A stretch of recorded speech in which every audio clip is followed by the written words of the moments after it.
In this interview, I had the chance to talk to Mike Goldberg, who is the voice of Bellator MMA on Spike TV. During the interview, Mike talked about his decision to sign with Bellator MMA and what it felt like to return to announcing MMA fights. So let's tune into that conversation right now.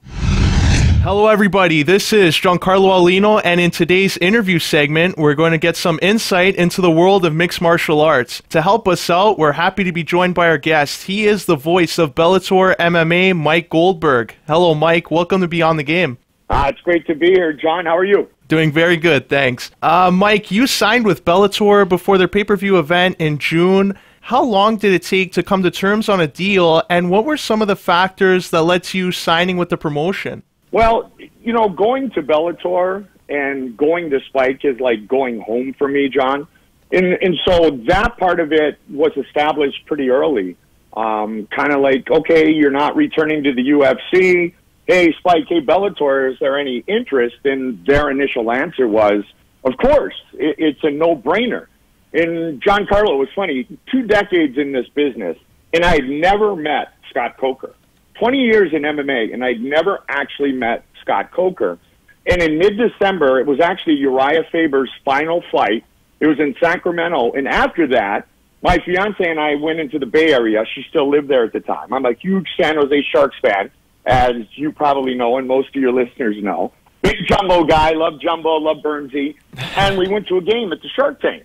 Well, it happened to be the same night that Scott Coker had a suite for his Bellator crew, and it was their Christmas party. My fiance had already met some of the people from the group, and so I'm watching the game, Giancarlo. I'm like, I'm a hockey guy. And I get this text, come up to the suite. Scott wants to meet you. I'm like, Scott? Like, Scott Coker? She's like, yeah. Well, I went sprinting up, of course. And, you know, the interesting thing is it wasn't public that I was not going to return to the UFC yet. Did Scott Coker know? You know, maybe, because he pretty much knows everything. But we shook hands, and he just said, we need to talk. We should stay in touch. We need to talk. And I was like, yeah, absolutely 100%. We need to talk. And so we went back and forth for, you know, many months. It was always the destination that I wanted to land. And it just took a while. It just took a while because corporate stuff comes into it, and they're owned by Viacom. And, you know, I think if we could have all had our way, I would have been on that first card. I would have been doing Tito and Chael at the Forum in January. But to start when I started, Giancarlo, with the big show at Madison Square Garden, the pay-per-view and all the attention, that was actually the perfect time. It wasn't great for me, 6 months waiting, but it was the perfect time as far as the big picture to make my Bellator debut. Yeah, that night you called the Bellator 180 prelims on Spike TV and also worked a panel for the main card. How did it feel to be announcing MMA fights again, and what were some of the things that impressed you the most about your first experience with Bellator? Well, I was just reinvigorated, excited. I missed it. You know, you don't realize what you have until you don't have it anymore. And I'm not speaking about the UFC particular. I'm just talking about the sport of MMA, being around my friends, the excitement that comes with mixed martial arts. I missed the buzz. And immediately the buzz was there because it was at Madison Square Garden. It was a pay-per-view and a title fight that I called at Bellator 180.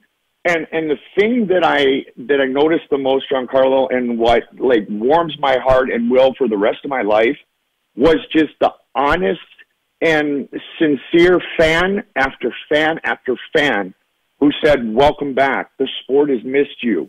You are the voice of MMA. Goldie, it's so great you're back. Oh, what a great signing by Bellator. Every fan melted my heart that entire week, Giancarlo. And it's been like that on social media, and I am extremely thankful and humbled by it. And then it was also meeting everybody at Spike. Many people again, but some of the other people that I was going to be working with at Spike going, man, I can't believe you're with us now. This is so awesome. You're with us now.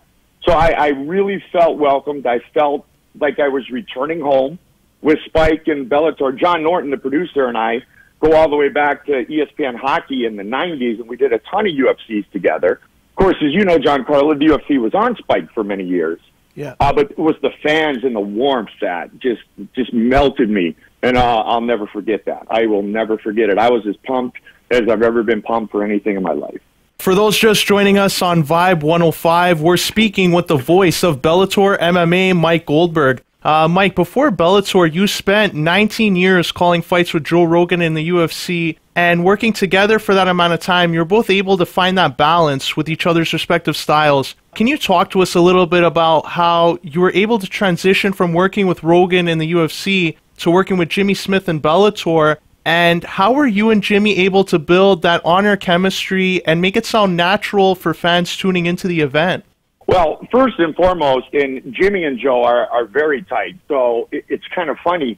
When it became official that I was coming to Bellator, Jimmy and I, again, much like Coker, we hadn't met because, you know, he's doing one organization, I'm doing another, and he actually called Joe. And he was like, well, all right, what's the deal on Goldie? Is he cool? And, of course, Joe and I are very, very close, always will be. There will never be a dynamic that matches what Joe and I were able to achieve. It's just so natural, and we did it for so long. But Rogan's saying to Jimmy Smith, no, dude, he's awesome.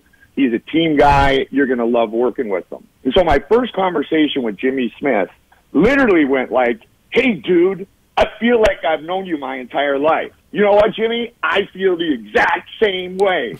And it was like, boom. Instantly, we could tell we were the same human being. And Jimmy Smith is a lot like Joe. He knows his stuff. He does his homework, but he gets excited. And he loves the sport, and he has that passion. And so Jimmy and I hit it off right away, which made it very natural for us to have a great debut. And I have a lot of respect for Jimmy, but we're the same type of MMA announcer. We have passion, we have energy, enthusiasm, and I know that at the end of the day, Jimmy's, you know, he's the Hall of Fame wide receiver. I'm just the quarterback getting him the ball. So I understand my role as well, but it really comes down to Giancarlo. The time that Jimmy and I spent before we actually went on the air, we became friends instantly. We went through the fighter interviews together, and we had a bond before we even put on the headset, which is huge. As you know, Bellator has also made many strong additions to the roster side. They signed fighters like Rory McDonald, Lorenz Larkin, Ryan Bader, Gegard Mousasi, just to name a few. In your opinion, what big fights or super fights do you think the company could make between fighters in either the same weight class or in different weight classes? And what is it about that particular matchup that would interest you in calling it? Man, I'm looking up and down, you know, the roster, and if I were to put together a fight right now, it would likely involve Douglas Lima. Pitbull would be around the top of it. I was really, really impressed with everybody. I'd put Michael Chandler against anybody again. I mean, let's go Michael Chandler, Eddie Alvarez. Like, I'm okay with that. They're just the way they present themselves, the way they fight, the aggressiveness that they show. I really enjoyed meeting those guys. And even though I was on the desk during their fights, I was obviously very involved with the fights. There's talk about, you know, Frank Mir and Fedor. We always wanted Randy Couture and Fedor. We never quite got it. But, you know, a UFC champion, heavyweight champion in Frank Mir against Fedor Emelianenko, I like that as a super fight. And then there's just so many other options. I mean, now you've got a Rory McDonald who's a true factor. Paul Daly may have lost to Rory McDonald, but he's vicious and on down the road. So I really could see something setting up for Douglas Lima, a Michael Chandler against a previous opponent. Lima obviously has gone against Korshkov, and they split back and forth. That could be a good trilogy to finish. So there's a lot of different options in Bellator. As I, much like, you know, I did way back, Giancarlo, in my UFC career, is I really familiarized myself with the Bellator roster of fighters. And it's been fun to do the homework for it. Mike, those that have followed your career know that before you called MMA fights, you were an announcer for many National Hockey League games. Now, with the NHL expanding to Las Vegas and you yourself being a recognizable figure in the area, would you ever consider being both a Bellator announcer and Vegas Golden Knights announcer if the opportunity presented itself? Absolutely, 100%, without a doubt. And, you know, I've been in contact with the team. They have so many great candidates. I mean, they're getting to pick from the best of the bunch. You know, it's not like, even going back, Giancarlo, to player-wise in the expansion draft. I mean, I was the first announcer in Minnesota Wild history. But there were 4 teams that came in 2 years, Atlanta, Nashville, Columbus, and Minnesota. Vegas has their own stage, man, and they're taking advantage of it. I'm a hockey player. I started playing when I was 6.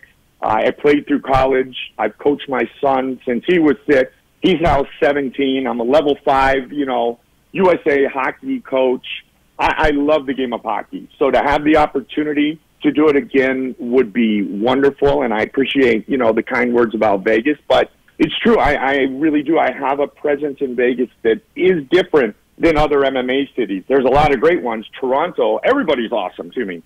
But you know what I mean? With so many fights in Vegas, there's certainly that presence as well. And if they think that, I fit the mold for what they're looking for, I'll be off and running. Yeah, we got to make this happen. Vegas Golden Knights GM signed Mike Goldberg. Much like yourself, Giancarlo. It's funny you asked me that because, my buddy Boomer over on NHL Radio was grading the GMs, and part of his presentation of McPhee was, why have you not signed Mike Goldberg as your voice? So between you and Boomer and maybe a few others, let's keep it going. Maybe we'll talk him into it. Before we wrap up, Mike, you've been fortunate to call some of the biggest MMA fights of all time. Like Tito versus Shamrock, John Jones and Daniel Cormier 1, Anderson Silva versus Chael Sonnen. What advice would you give to some of those broadcasters out there who wish to follow your footsteps and one day become a play-by-play announcer for MMA? I would tell anybody, and I have said this a lot, Giancarlo, if you're young, like let's say you're a senior in high school like my son who, here's a newsflash, would like to be a hockey broadcaster. Shocking, right? I would just say get your reps. Get your reps over and over and over. If you're in university up in Canada, college in the States, go work at the student radio station. Do an internship with a TV station. Do an internship with TSN. Do an internship with Sportsnet. Be around it. Get your reps. No show is too small. I've done tons of high school swimming, and I embraced it the same way that I embraced UFC 200 and my Bellator debut. So I would say be there and do it as much as possible because you only get better by doing it. And then I'd say 2 other things. One would be what my hero, my mentor in the business, Bill Clement, told me when I started doing hockey on ESPN. Billy Clement was my guy. Thorne and Clement, my team forever. My favorite broadcast team. Plus, I'm an old school Flyers fan, and I've worn 16 my whole life for Bobby Clark. Billy C. told me, you got all the goods, Goldie. You got the skills, but when you study until you think you've studied enough, and then study another 30 minutes, and then put it away. Because after that, you'll confuse yourself. So I would say to people, Giancarlo, study the way that Bill Clement told me to do it, and then just be yourself. Have fun. Have energy. Have enthusiasm. People watch TV in MMA really closely, but in the big picture, hockey's on in the other room while you're getting yourself another cocktail in the kitchen, But when all of a sudden Joe Thornton comes across the red line over to Pavelski, Couture is open, you give that crescendo that makes the listener, the viewer go from the kitchen, whoa, something's happening right now. If you're having fun, if you have energy and enthusiasm, don't worry about, this and that, the facts. We're all human beings. People are going to be passionate because they can hear your love for the sport. Actually, that's a long one. That would be what I would do if I were a college professor or a guy, over at TSN getting young guys to be able to live out their dreams. That would be the way I would tell them to approach it.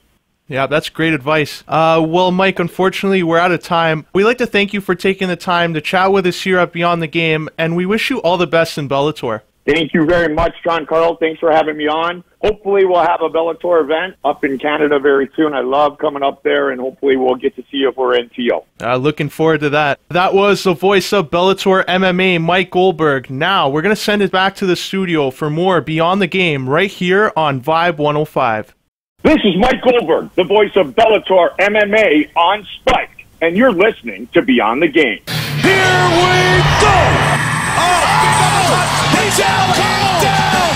Rashad has knocked out Chuck Liddell! How long will it take for Lesnar to go for a takedown?